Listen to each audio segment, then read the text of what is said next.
ओम।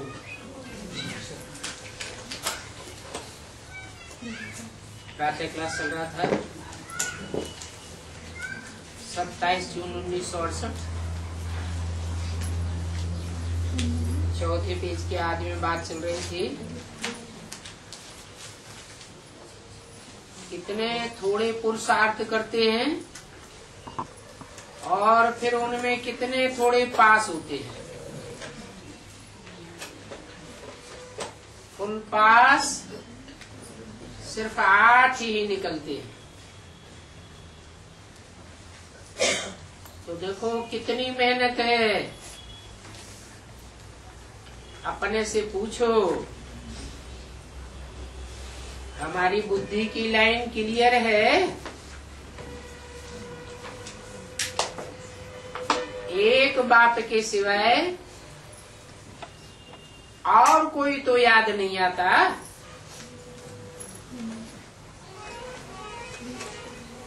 परंतु ये अवस्था होगी पिछाड़ी में। क्यों? क्योंकि 63 जन्मों का हिसाब किताब जहाँ जहाँ जिन जिन आत्माओं से जोड़ा हुआ है, इस अंतिम जन्म में वो आत्माएं संकल्पों की रील के रूप में हमसे हिसाब किताब लेने आती है।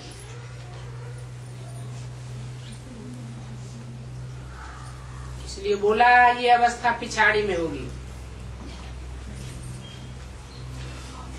क्योंकि अभी तो बहुत देह अभिमान में रहते हैं।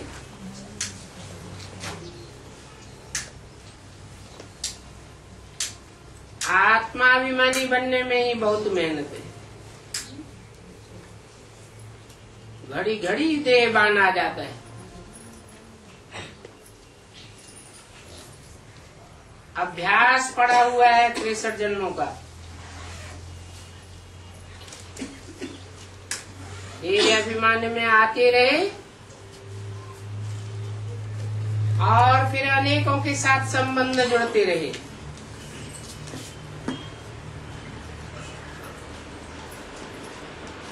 देह अभिमान के कारण ही लटकते चटकते रहते हैं। जो अच्छी अच्छी पक्की बच्चियां हैं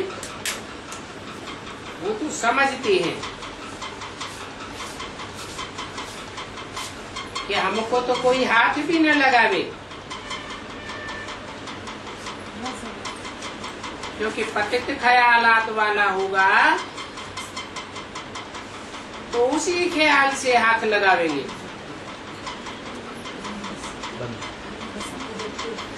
तो समझती हैं ऐसा कोई भी हमको कब टच भी न करे। जो हमारी आत्मा की बैटरी खाली हो जावे। अभी हम तो शिव बाबा के हैं और हम आत्मा हैं। हमारी मन बुद्धि रूपी आत्मा को कोई टच भी न कर सके।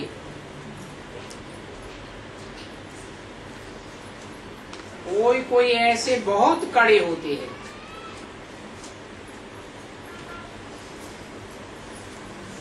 तो समझना चाहिए ऐसों ऐसों को शिव बाबा से बहुत स्नेह है। विकार के कारण ये अबलाएं कितनी मार खाती हैं।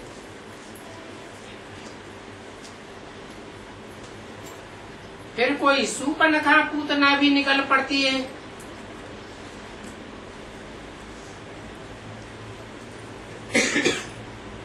जिनकी अंदर से विकार भोगने की इच्छा होती है, विकार की आस पूरी नहीं होती है तो लड़ाई लगवाई देती है। सूपनखा ने क्या किया? राम की रावण से लड़ाई करवाई दी। पूतनाओं का तो धंधा ही है, जैसा नाम वैसा काम। पूत पवित्र को कहा जाता है, जो पवित्र रहती ही नहीं तो वो भी बड़ा तंग करती है। ये बाबा तो सब बातों का अनुभवी है ना। ये दुनिया है ही वैश्यालय। अभी बाप तुम बच्चों को शिवालय में ले जाते हैं,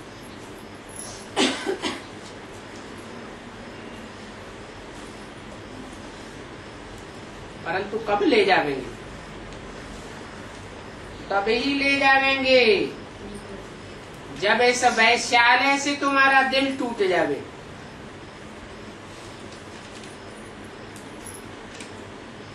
वैराग आ जावे।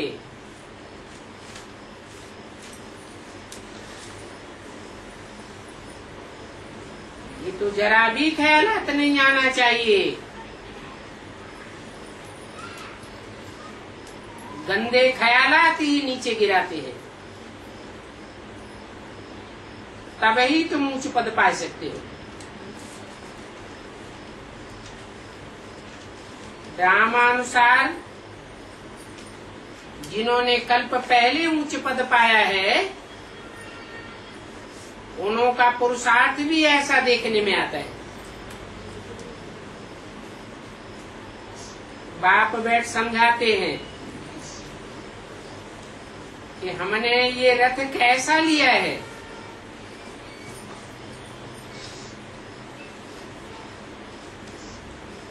इस बात पर पहले तो निश्चय चाहिए।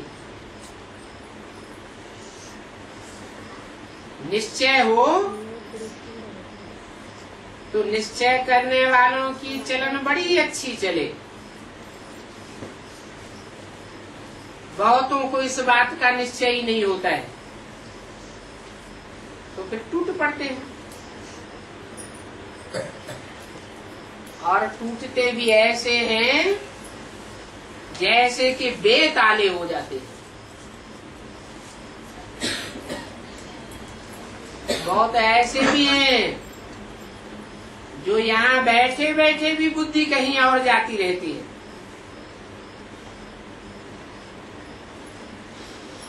क्योंकि पक्का निश्चय नहीं है। अगर निश्चय बुद्धि हो जाए तो बड़े ही अटेंशन से सुनेंगे। निश्चय बुद्धि बने बगैर कोई पढ़ाई पढ़ नहीं सकता।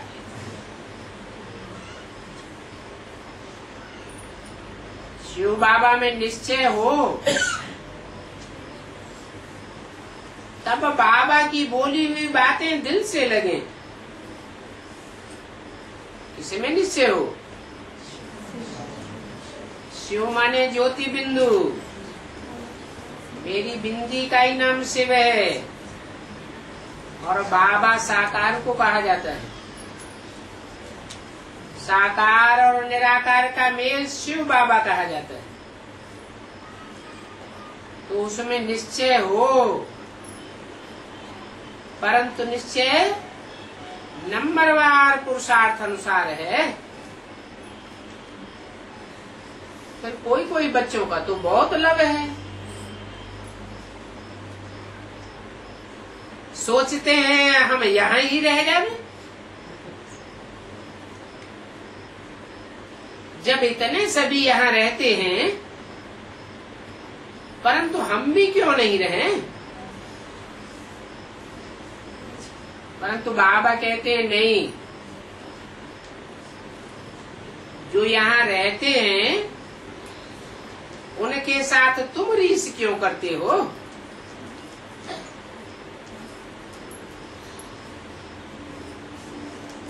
जो यहाँ रहते हैं उनका हिसाब किताब ऐसा है। जो लौकिक बंधनों से निवृत्त हो गए, कोई तो सहज सहज निवृत्त हो जाते हैं, कोई फिर आने के बाद भी बाहर की दुनिया में बुद्धि लटकी रहती है। तो बाप कहते हैं सबको यहाँ नहीं रहना। अनेक प्रकार के ऐसे ऐसे आते हैं।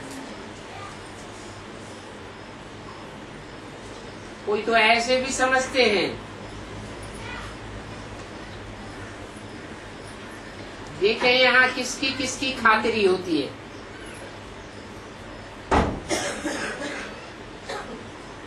किसको आम मिलता है, किसको नहीं मिलता है, किसको अच्छा भोजन मिलता है, किसको नहीं मिलता है। सोचना चाहिए।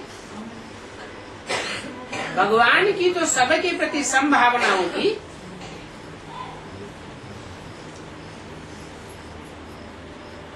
परंतु फिर संशय आ जाता है। ऐसा भगवान तो नहीं हो सकता। ऐसे बहुत हैं जो संशय बुद्धि होकर के चले जाते हैं। फिर ऐसे भी हैं 2-3 वर्ष में फिर आ जाते हैं, फिर पुरुषार्थ करने लग पड़ते हैं, फिर वह पुरानी बातें भूल जाते हैं।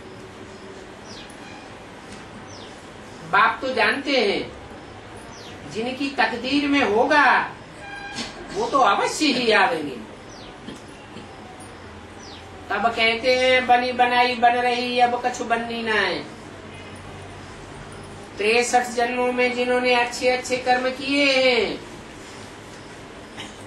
वो तो जरूर आवेंगे।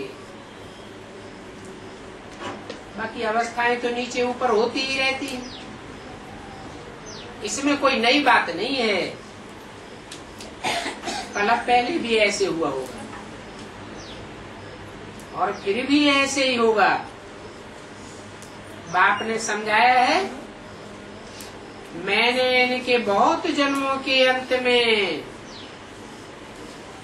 और अंत के भी जन्म के अंत में प्रवेश किया है।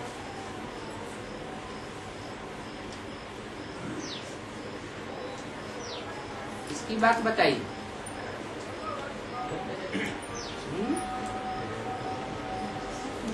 मैंने इनके, इसके नहीं बोला। एक दादा लेकर आज ब्रह्मा की बात नहीं बोली। इनके माने 2 आत्माएं हैं बहुत जन्मों के अंत में। बहुत जन्म कितने होते हैं? बहुत में बहुत 84 जन्मों के अंत में और अंत के भी अंत में प्रवेश किया है।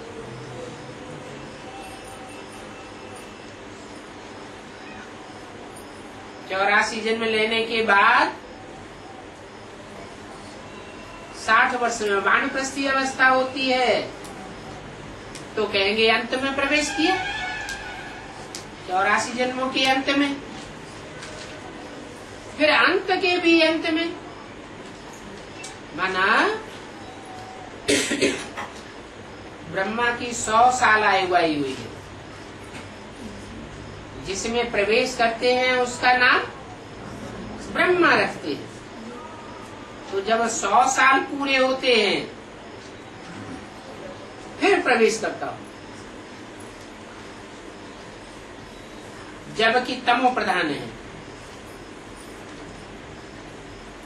परंतु ये अपने को भगवान तो नहीं कहते हैं,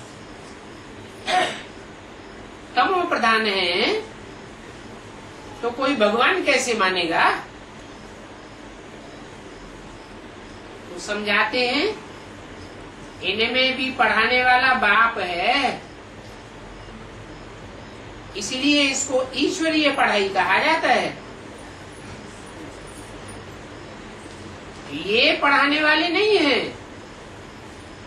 रामकृष्ण की आत्माएं पढ़ाने वाली नहीं है। इन्होंने तो 63 जन्म लिए। 63 जन्मों में इन्होंने श्रेष्ठ ते श्रेष्ठ शासन किया है, ऐसे तो कोई नहीं कहेगा। क्योंकि शास्त्रों में तो लिखा हुआ है कि श्रेष्ठ ते श्रेष्ठ शासन तो नारायण का हुआ।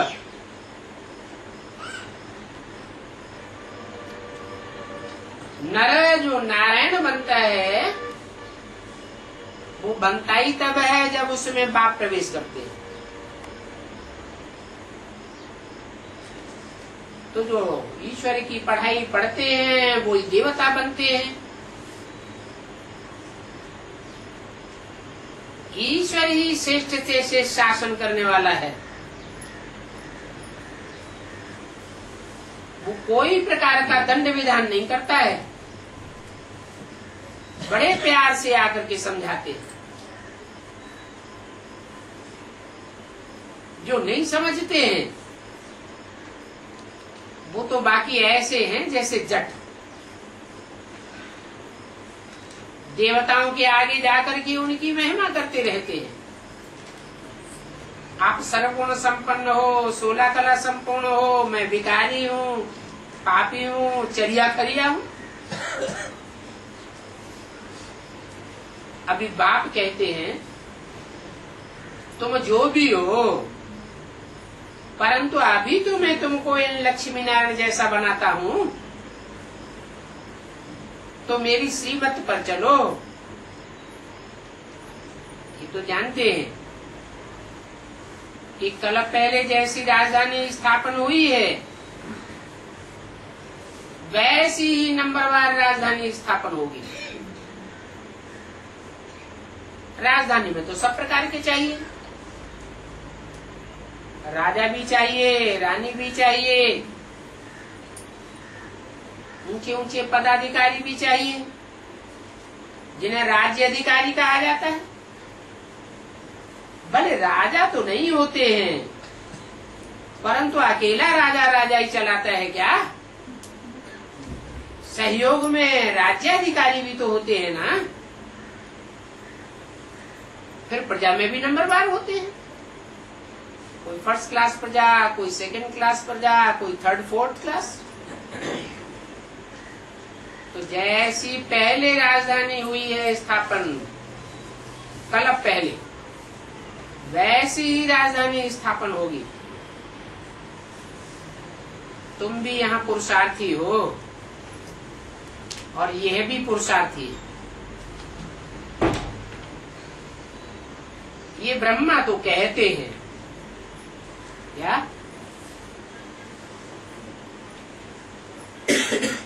तुम में और इस ब्रह्मा में क्या अंतर है?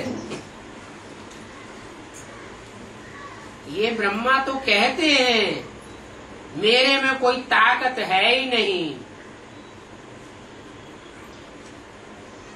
मेरे से भी जास्ती ताकत तो इन बच्चों में है।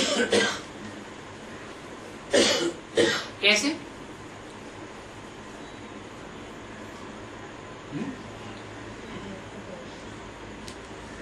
ब्रह्मा से भी जास्ती ताकत बच्चों में है, ऐसे कैसे कहते हैं?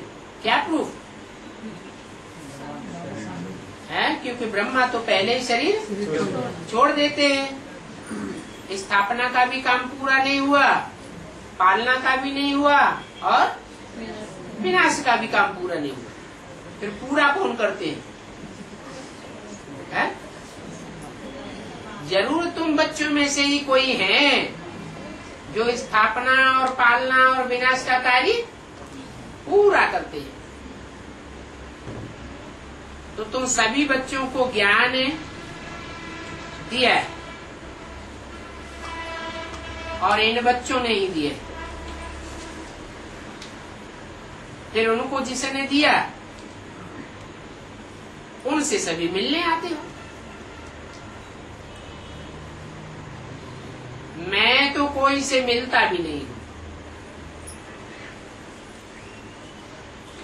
क्योंकि इतने सभी बच्चों को तो तुमने ही लाया है ना।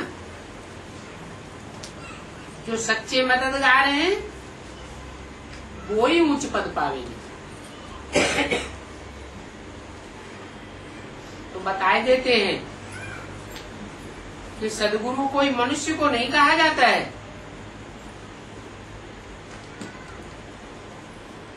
गुरु और सदगुरु, गुरु तो मनुष्य हो सकते हैं, लेकिन सदगुरु सिर्फ एक ही होता है, और वो भी कोई मनुष्य नहीं हो सकता। मनु की औलाद को मनुष्य कहा जाता है। माना मनुष्य अगर सदगुरु हो, फिर उसका तो मन चलायमान बना रहेगा, फिर उसको कौन मानेगा? अभी तुम जानते हो, तुमको तो सदगुरु पढ़ाते हैं, और वो सदगुरु निराकार है।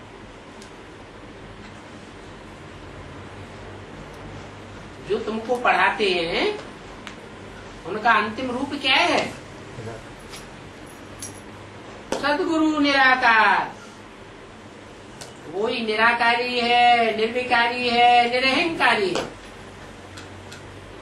तो यह नहीं पढ़ाते हैं।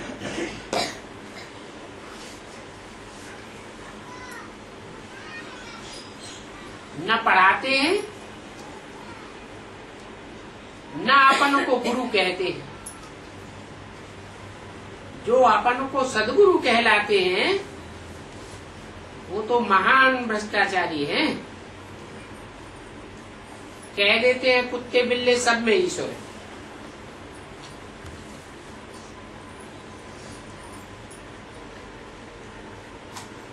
अगर सब में ईश्वर है तो सबको श्री श्री क्यों नहीं कहते? कह देते हैं ठिक्कर भीतर सब में परमात्मा है। तो पूछना चाहिए, अच्छा तुम कुत्ते बिल्ले ठिक्कर भीतर को याद करते हो क्या? अब बात तो ऐसी ही है।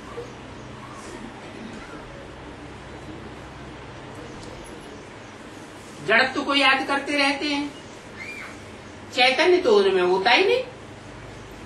कितनी मूर्खता है। तब बाप कहते हैं ये बड़े से बड़े असुर हैं, और ऐसे असुरों पर फिर असुर लोग ही फिदा होते हैं।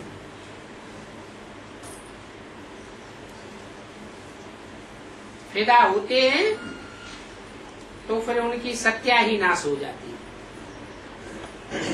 अभी बाप तुमको बताते हैं कि मामे कब याद करो। अगर ऐसा ही करेंगे तो तुम्हारे सब पाप भस्म हो जाएंगे। और इसको सहज याद कहा जाता है। इसको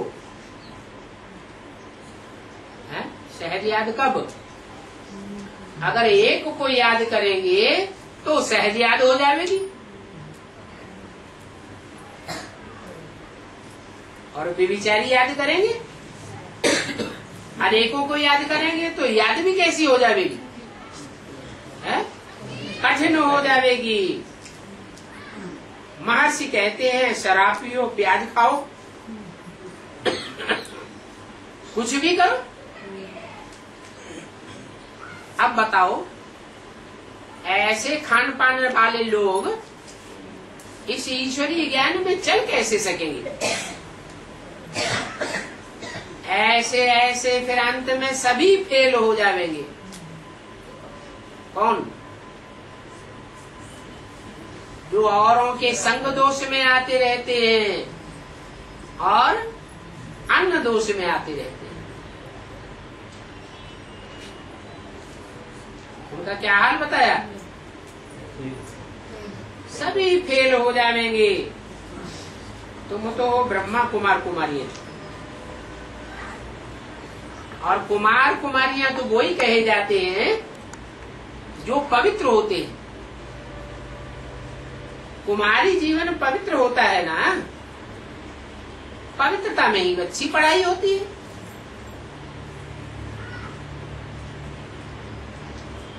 जो अपवित्र होते रहते हैं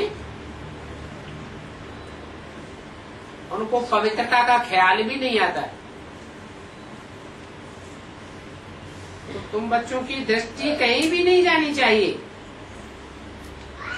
बाप कहते मीठे मीठे बच्चों, तुम पत्थर बुद्धि इंसॉल्वेंट बन पड़े हो, अभी फिर से सॉल्वेंट बनो। तुम यहाँ आए ही हो विश्व का मालिक बनने के लिए, और वो विश्व का मालिक तुमको अभी फिर बनना है। ये पक्का निश्चय चाहिए।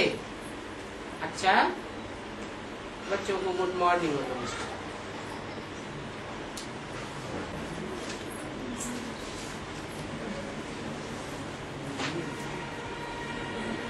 अगला रात्रि क्लास है 27 जून 1968।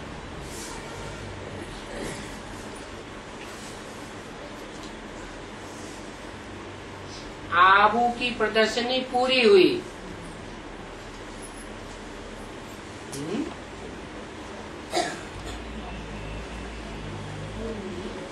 अब प्रदर्शनी नहीं होनी है क्या? प्रदर्शनी भी दो तरह की होती है।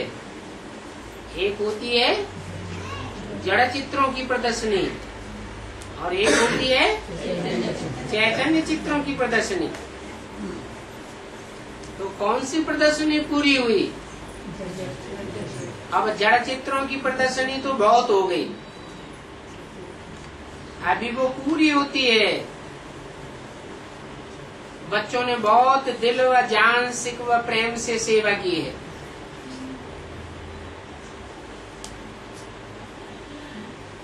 पतित दुनिया को पावन बनाने में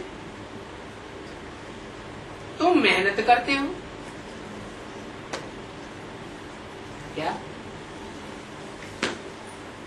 ज्यादा मेहनत किस में है? जड़ चित्रों की प्रदर्शनी करने में मेहनत है या चैतन्य चित्र बना करके प्रदर्शन करने में मेहनत है? तो तुम बच्चों को पतित दुनिया को पावन बनाने में मेहनत लगती है। उस मेहनत में पवित्रता है। फर्स्ट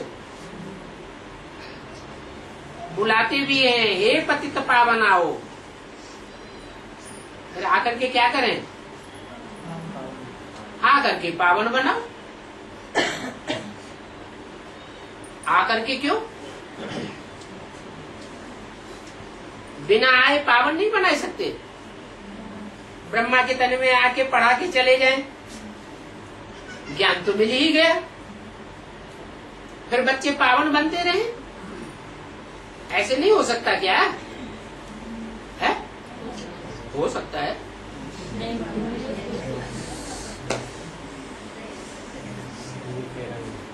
दोनों बातें चाहिए।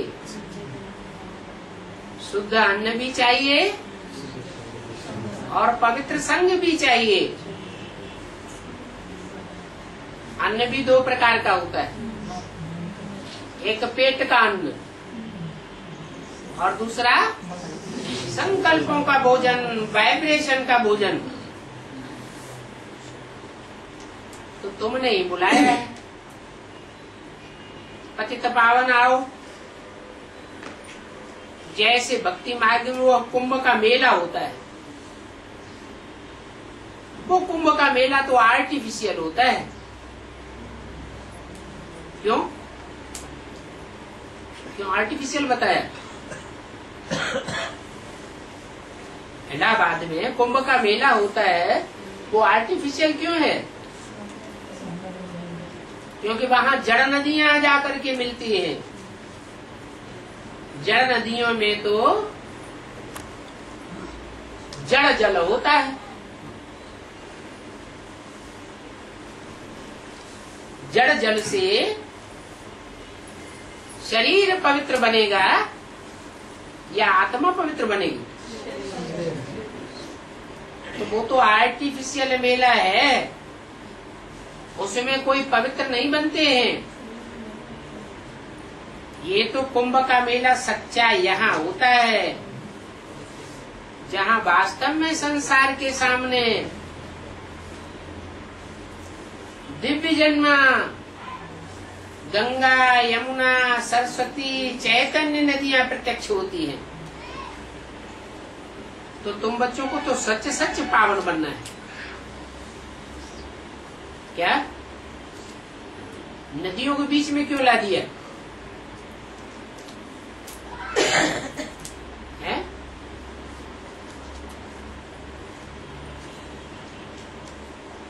अरे भगवान से पति से पावन बनना है या नदियों से पति से पावन बनना है? भगवान से बनना। लेकिन भाव भगवान जो आता है वो पुरुष तन में आता है या स्त्री चोले में आता है? और पुरुषों को सबको बताई दिया दुर्योधन दुशासन।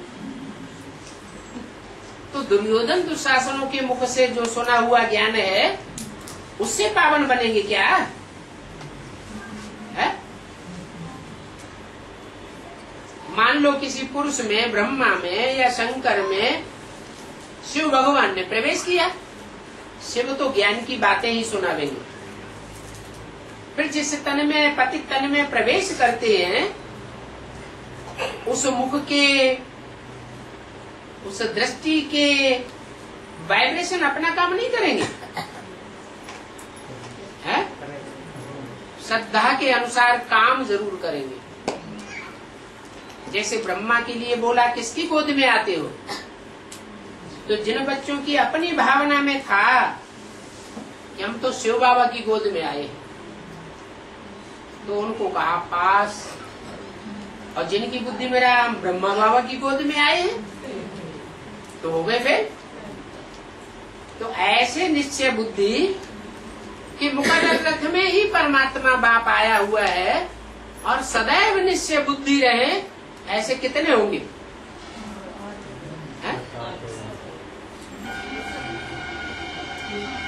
तो बाकी सब फेल हो जाते हैं क्या? इसलिए बताया कि पतित पावनी नदियां गाई हुई है शास्त्रों में, भक्ति मार्ग में। बाबा भी कहते हैं कन्या माताओं के मुख से ज्ञान अच्छा लगता है। नहीं तो ऐसे क्यों कहा कि माताएं ही स्वर्ग का द्वार खोलेंगी? क्यों नहीं कहा पुरुष भी स्वर्ग का द्वार खोलेंगे? है? क्यों नहीं कहा? क्योंकि माताओं में भावना जास्ती होती है। तो तुम बच्चों को तो सच सच पावन बनना है, और पावन बनना ही है नई दुनिया के लिए। वो तो सभी भक्ति मार्ग है। ये तो पावन बनने का एक ही अंतिम जन्म है। भक्ति मार्ग तो 63 जन्म चलता चला आया, पावन तो कोई बना नहीं। ये दुनिया ही मृत्यु लोक है। अभी मृत्यु लोक का अंत होता है और अमर लोक की क्या आदि होती है। तो पहले सूक्ष्म में मृत्यु लोक खलास होगा, अमर लोक आवेगा, या स्थूल में आवेगा? सूक्ष्म में कैसे? पहले तो बच्चे निश्चय बुद्धि बने। जो अटल निश्चय बुद्धि बनेंगे, समझो उनकी मृत्यु नहीं होती।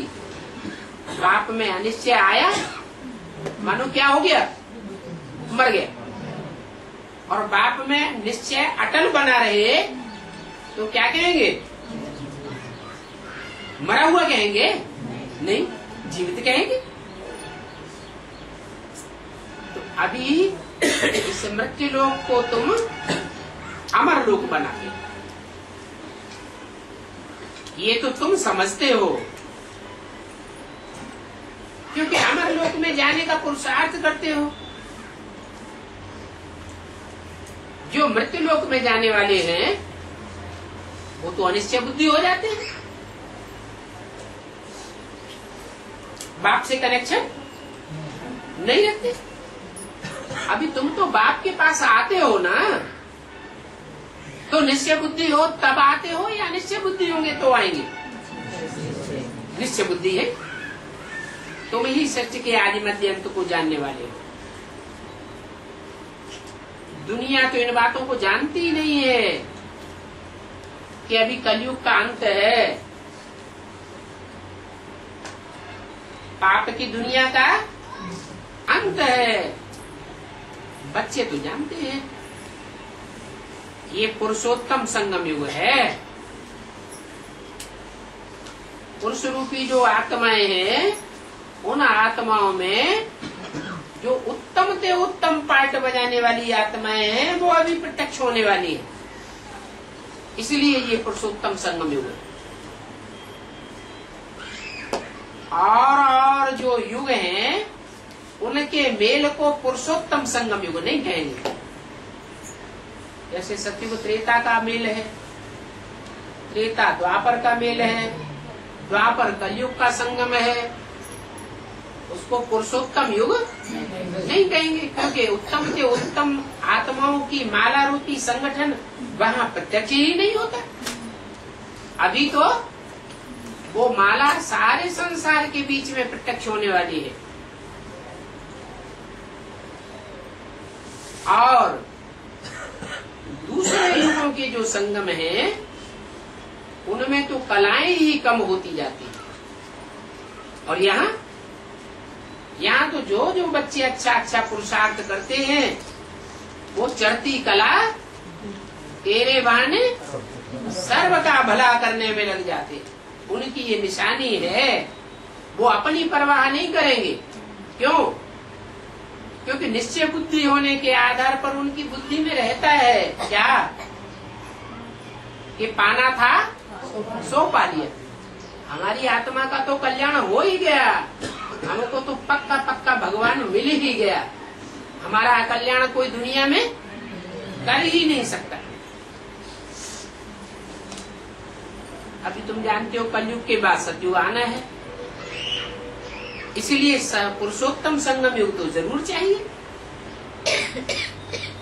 सतयुग में होते हैं पुरुषोत्तम। क्या?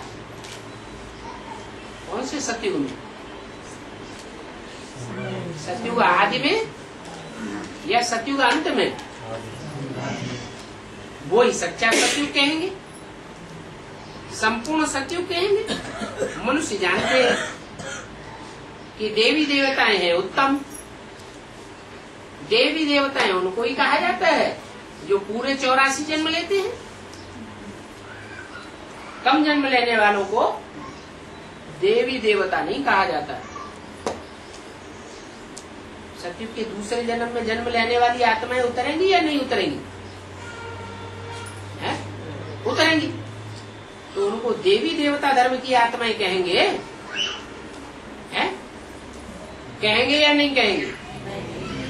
उनको इसलिए नहीं कहेंगे कि वो द्वापर युग से जाकर दूसरे धर्मों में कन्वर्ट हो जाएगी। आत्मा तो है, लेकिन कच्चा पुरुषार्थ किया है, इसलिए दूसरे धर्म में कन्वर्ट हो जाने वाली आत्माएं हैं। पूरी 16 कला संपूर्ण नहीं बनती। तो जो कनिष्ठ हैं उनको नमन नहीं करते।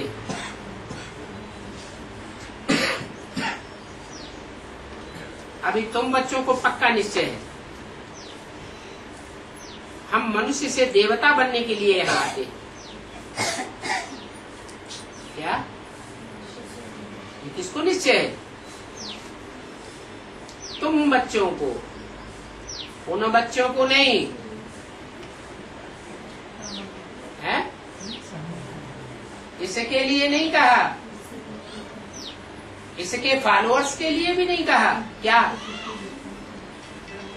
कि मनुष्य से देवता बनने के लिए आते। क्यों? क्योंकि यह ब्रह्मा और इसके फॉलोअर्स जो होंगे, वो इस जन्म में मनुष्य से देवता बनेंगे ही नहीं। जब ये ही नहीं बनेंगे, तो जो सन्मुख आते ही नहीं है, वो कैसे बन जाएंगे? मनुष्य दैवी गुणों वाला बनते हैं, तभी तो देवता कहे जाते हैं। अच्छे गुणों वाले मनुष्य होते हैं तो कहते हैं ये तो जैसे देवता है। परंतु वो भक्ति मार्ग में तो कहना कहना हो जाता है अल्पकाल के लिए। तुम तो 21 जन्मों के लिए बेहद के बाप से सुख का वर्षा पाते हो। उस वर्षे का नाम ही है स्वर्ग। क्या नाम क्यों है सब स्वर्ग है? नाम किस आधार पर पड़ता है? क्या काम किया है जो स्वर्ग हुआ नाम? वहां सबकी स्व की स्थिति कैसी रहती है? आत्मिक स्थिति रहती है, इसलिए कहा जाता है स्वर्ग। ग माने गया, कहाँ गया? आत्मिक स्थिति में गया। कितने जन्मों के लिए? 21 जन्मों के लिए आत्मिक स्थिति पक्की हो जाती है। उसको कहते हैं हेवन। क्या विन करने वाले हैं, हारने वाले वहां कोई माया से हार खाता है क्या? वहां माया होती ही नहीं। भारत को सचखंड भी कहते हैं और भारत को झूठखंड भी कहते हैं। बाप आते हैं बच्चों को मीठा मीठा बनाने के लिए, सचखंड में भेज देते हैं। घड़ी घड़ी कहते हैं मीठे मीठे बच्चे। मीठे मीठे करते करते मीठे देवता बन जाते हैं। इस समय तुम बच्चे जानते हो हमें ईश्वरीय परिवार में, और कोई जन्म में ईश्वरीय परिवार में नहीं होते हैं। या तो आसुरी परिवार में होते हैं या तो दैवी परिवार में होते हैं।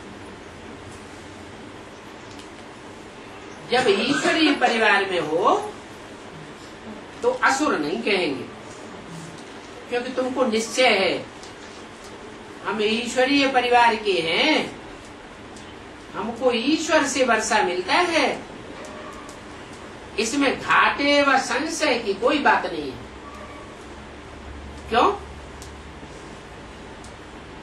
क्योंकि ईश्वर तो दाता ही दाता है, लेने वाला नहीं है। परंतु माया बच्चों को संशय में ला देती है, इसलिए युद्ध चलती है। और युद्ध काय काय का चलता है? संशय और निश्चय का युद्ध चलता है। संशय आता है ना इस बात पर है? इस बात पर संशय आता है खास है?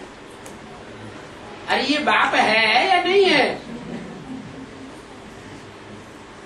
जब बाप ही नहीं है तो जो ज्ञान सुनाया वो भी झूठा हो जाता है। आत्मज्ञान भी झूठा हो जाता है। अपने ऊपर भी निश्चय नहीं रहता, बाप के ऊपर भी निश्चय नहीं रहता, और ड्रामा के ऊपर भी निश्चय उड़ जाता है। तो देखो कैसी माया की लड़ाई चलती है। वो है रावण संप्रदाय। कौन है? जो घड़ी घड़ी संशय में आते रहते हैं। और तुम हो राम संप्रदाय। बच्चों को ये निश्चय है ये तो पुरानी दुनिया है, पुरानी चीज खलास हो जाती है। खलास होने वाली बुद्धि को, दुनिया को बुद्धि से निकालना है। तो अभी तुमको पुरानी दुनिया से वैराग आता है?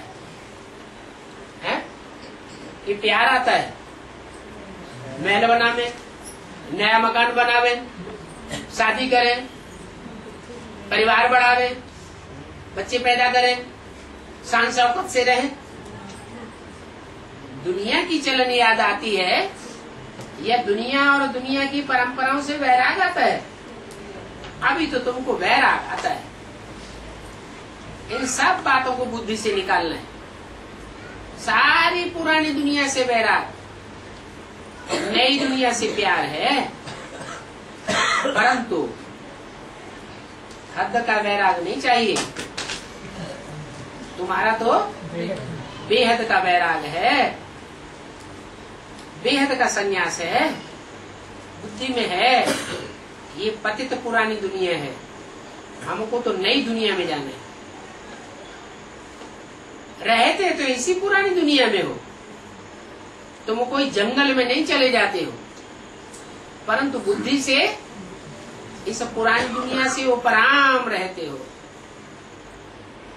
बाप की पढ़ाई ही ऐसी है, तो तुम बच्चों को तो रहने के लिए नई दुनिया ही चाहिए है? नई दुनिया कैसे कैसे हम करें, क्या पुरुषार्थ करें जो 24 घंटे नई दुनिया में ही रहे, पुरानी दुनिया में अनुभूति ना हो है? अगर देह समझेंगे तो देह तो कहाँ खत्म होनी है, किसी पुरानी दुनिया में खत्म होगी। देह समझेंगे तो जरूर पुरानी दुनिया में ही रहेंगे, और अपन को आत्मा समझेंगे तो नई दुनिया का अनुभव करेंगे। नई दुनिया की प्लानिंग का बुद्धि में खाका खिंचता रहेगा, ज्ञान की बातें बुद्धि में चलती रहेंगी, ईश्वरीय सेवा की बातें बुद्धि में चलती रहेंगी। सदैव तुम्हारी बुद्धि नई दुनिया में बनी रहेगी।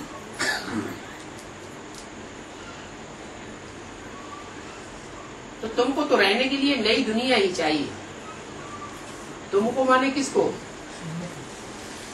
है? देहधारियों को या आत्माभिमानियों को? आत्माभिमानी जो है उनको तो नई दुनिया ही चाहिए। इस पुरानी दुनिया का तो फिर विनाश होना है। देवता धर्म पुरानी दुनिया में नहीं होता है। तो बाबा मीठे मीठे बच्चों को घड़ी घड़ी सावधान करते रहते हैं। कहा बच्चों को माया संशय में न गिरा देवे। बाप एक ही बात कहते हैं, मीठे बच्चों, बेहद के बाप को तुम दुख में याद करते हो। कहाँ याद आता है? दुख की दुनिया में याद आता है। सत्युग त्रेता में तुम याद करते ही नहीं। कहते हो हे भगवान, हाय राम, हे राम रहम करो। कहाँ कहते हो? दुख की दुनिया में कहते हो, सभी कहते हो। देखते भी हो, जहाँ जाओ वहाँ हंगामे ही हंगामा, मौत ही मौत, लड़ाई झगड़े ही लड़ाई झगड़े होते रहते हैं। तो जब इस दुनिया में मौत का बाजार खुलेगा, चारों ओर मौत ही मौत मंडराई रही होगी। जैसे पुराने कवियों ने लिखा है, उत्तर दक्षिण पूरब पश्चिम 14 काल फिरे, कहाँ जाएं? कहाँ सर छुपाने जाएं? ऐसी हालात हो जाएगी तो फिर तुम बच्चे जरूर जोर से याद करने लग पड़ेंगे। क्या संसार ने जब ठुकराया तब द्वार तुम्हारे आया। बच्चे समझ भी जाते हैं कि अभी विनाश होता है। इस विनाश के टाइम पर जरूर कोई स्थापना करने वाला भी है, जो नई दुनिया बनाए रहा है। क्यों? पहले स्थापना फिर विनाश होता है। तो ये त्रिमूर्ति का चित्र क्लियर है। क्या क्लियर है? क्या क्लैरिफिकेशन दिया जाता है? पहले ब्रह्मा द्वारा स्थापना। तो ब्रह्मा ने तो शरीर छोड़ दिया, कहाँ हुई स्थापना? है बल शरीर छोड़ दिया है, तो भी वो आत्मा कोई परमधाम थोड़ी चली जाती है। परमधाम नहीं जाती है। तारीफ तो यही है क्या कि बल शरीर छूट जाए देहम वा पातयामी कार्यम वा साधयामी।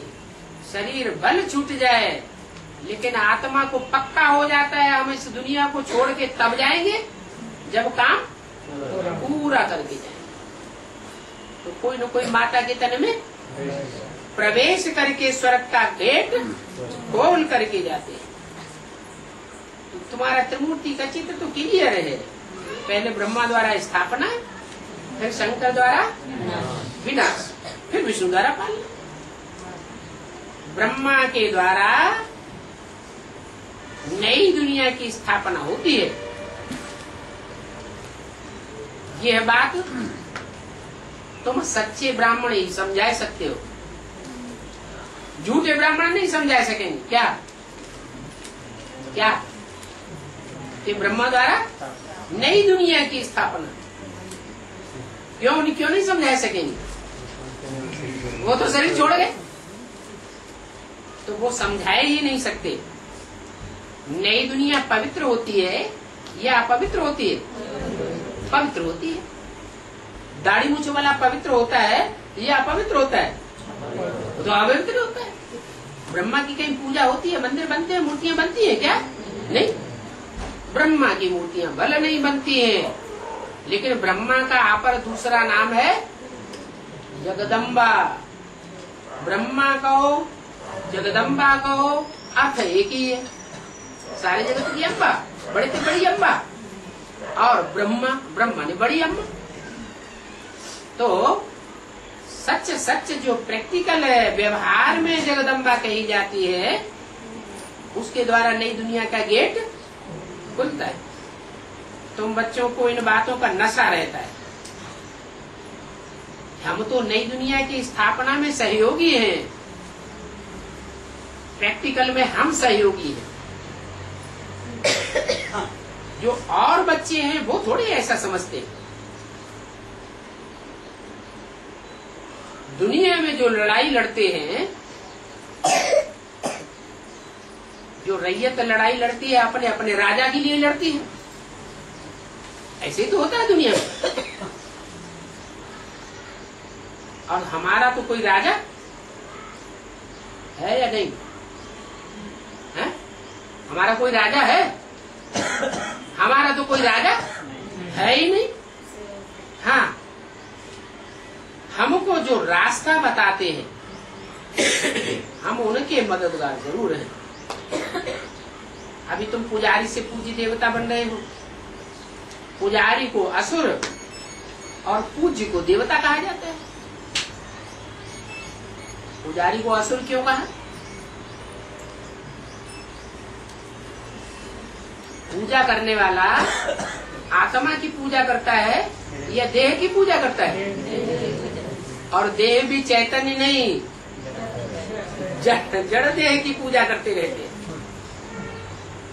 अभी तुम पुजारी नहीं हो, तुम तो पूज्य देवता बन रहे हो। पूज्य देवताओं के आगे पुजारी असुर जाते रहते, और तुम तो बाप के पास आते जो सदैव पूज्य है। सतयुग में तो पूजा और पुजारी की बात होती नहीं। सतयुग में पुरानी दुनिया की भी कोई नॉलेज नहीं होती। अभी तुम संगम करो, तुम पुरानी दुनिया और नई दुनिया को अच्छी रीति जानते हो। भक्ति में तो सब झूठ ही झूठ है। उनको कहा जाता है रावण राज्य। जानते हो एक दो में लड़ते रहते हैं, असुर हैं। जो असुर होते हैं, निर्धन के होते हैं, आर्फन होते हैं, वो उनकी निशानी क्या होती है? लड़ाई झगड़ा। यहाँ भी अगर कोई आपस में लड़ते हैं, हाथापाई करते हैं, या वाचा से लड़ाई लड़ते हैं, या वाइब्रेशन से भी लड़ाई लड़ते हैं, संकल्पों की लड़ाई भी तो होती है ना। तो क्या समझना चाहिए अपन को है? अभी हम बाप को भूले हुए हैं। बाप को हमने पहचाना नहीं है। कि बाप आया हुआ है दूध को दूध और पानी का पानी करने के लिए, फिर हम क्यों लड़ाई लड़े? जब बाप ही सब कुछ करने के लिए आया हुआ है, सच्चाई के लिए लड़ाई लड़ने के लिए आया हुआ है, तो हमें लड़ाई लड़ने की दरकार है ही नहीं। बाबा हमको वर्षा दे रहे हैं तो हमको लब जाता है। जिनका लब नहीं जाता है, जो लड़ते झगड़ते रहते हैं, वो तो बाप को जानते ही नहीं है। वो तो निराकार को बाप मानते हैं। क्या? तो किसको मानते हैं? निराकार को बाप मानते हैं, भगवान मानते हैं। अब निराकार को लब कैसे करेंगे? है? हाँ, निराकार को लब तब ही कर सकते हैं जब साकार में आवे।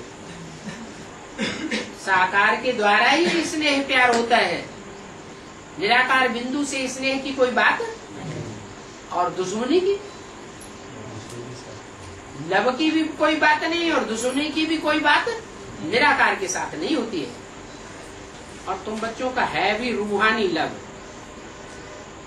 रूह अपने सुप्रीम बाप को याद करती है, रूहानी बाप पढ़ाते हैं। ये बातें कोई शास्त्रों में भी नहीं है, तुम पढ़ते रहते हो। और भगवान के महावाक्य तुम नोट करते रहते हो, तो तुम जानते हो कि हम कोई पूजा थोड़ी ही करते हैं। तुम तो मूर्तियों को और शास्त्रों को जो मनुष्यों के द्वारा बनाए हुए हैं, उनको तुम ऐसे ही फेंक देते हो। है? फेंक देते हो, संभाल के रखते हो? है? फेंक देते हो। ये तो पढ़ाई है, इनको कहा जाता है महावाक्य। ये महावाक्य दिल में धारण करने होते हैं और धारणा करने के लिए नोट करते हैं। धारणा हुई, पद मिल गया, फिर नोट क्या करेंगे? 27 जून 68 की रात्रि क्लास का दूसरा पेज। अभी तुम सुनते हो, फिर ये प्राय लोप हो जाता है। बाप ही आकर के कल्प कल्प हमको पढ़ाते हैं और पद भी प्राप्त कराते हैं पढ़ाई के अनुसार। ये कोई बड़ी बात नहीं है कितना सहज ज्ञान। और उस पढ़ाई में तो माथा हिट कर जाता है।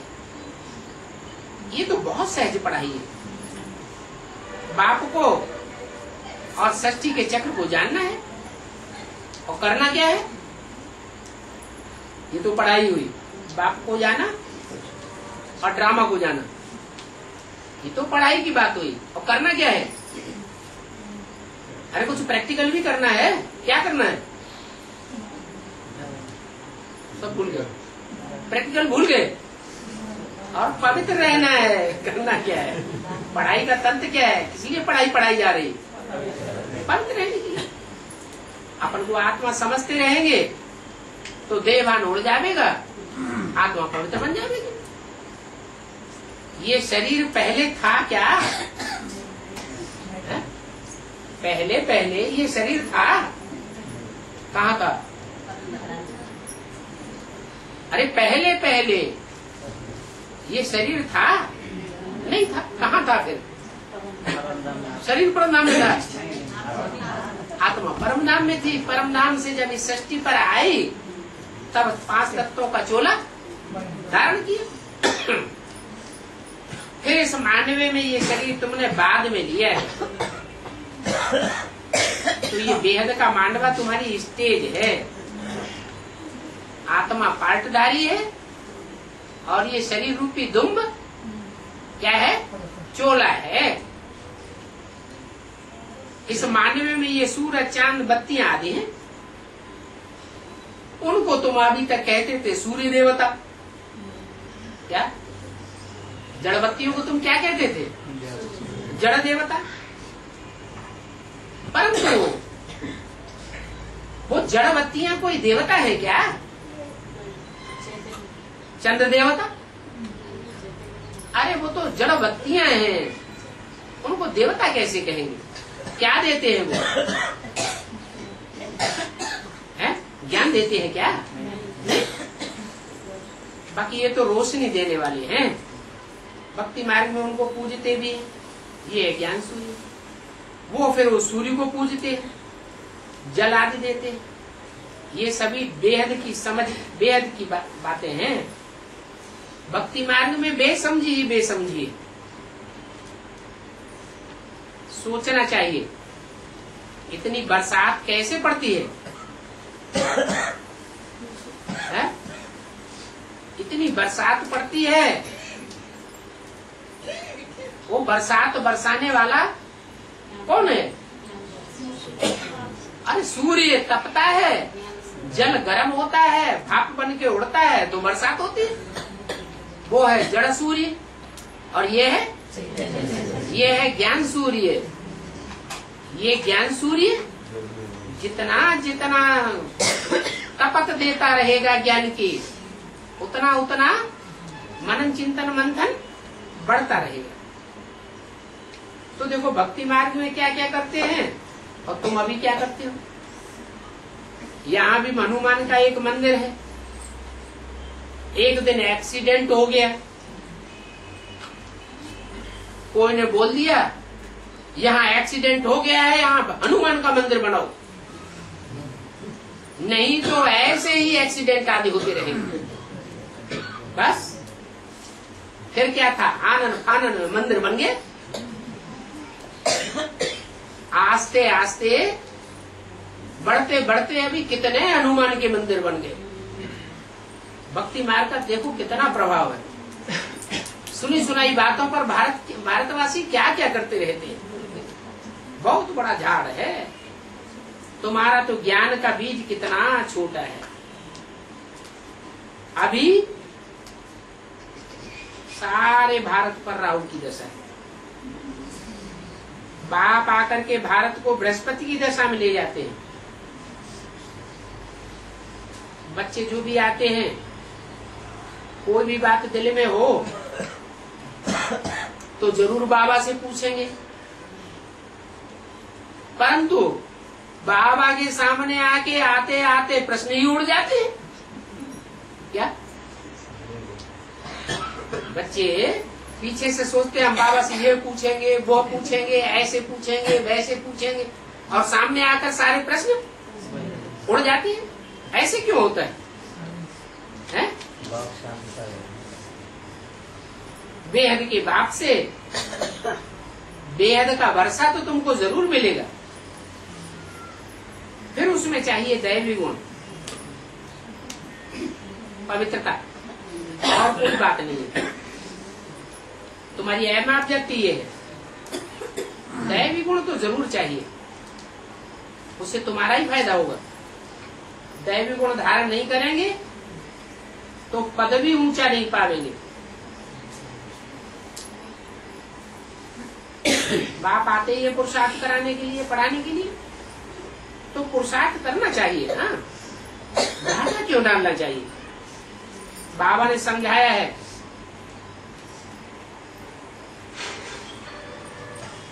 कि अभी विनाश होता है, बच्चों को विनाश से पहले ही सभी कुछ दे जावे। क्या दे जावे? ज्ञान का जो भी, पढ़ाई का जो भी जिसको वर्षा लेना है, पढ़ाई के आधार पर जो भी पढ़ाई पढ़ने के बाद पद मिलता है, पढ़ाई के आधार पर ही तो मिलता है। तो बाप कहते हैं बच्चों को जल्दी जल्दी पूरा दे जावे, परंतु अभी मौत तो आया नहीं, इसलिए सब अज्ञान की नींद में सोए पड़े हैं। क्योंकि विनाश काले विपरीत बुद्धि है ना।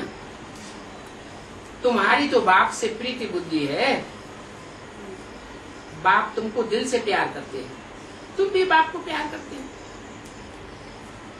इस समय कमाई करते रहो, जब लड़ाई का टाइम होगा फिर तो लड़ाई में बुद्धि जाएगी या कमाई में बुद्धि जाएगी? लड़ाई में बुद्धि चली जाएगी। अभी तो 21 जन्म की कमाई है, गफलत मत करो। ब्राह्मणों का संग तारे और शूद्रों का संग बोड़े। तो शूद्र उनको कहा जाता है जो कुसंग करते रहते हैं। ब्राह्मण किसको कहा जाता है? सब तो एक है, जो एक का संग करे सो ब्राह्मण, जो अनेकों का संग करे सो शूद्र। बाकी टाइम थोड़ा बचा हुआ है। अच्छा, बच्चों को गुड नाइट और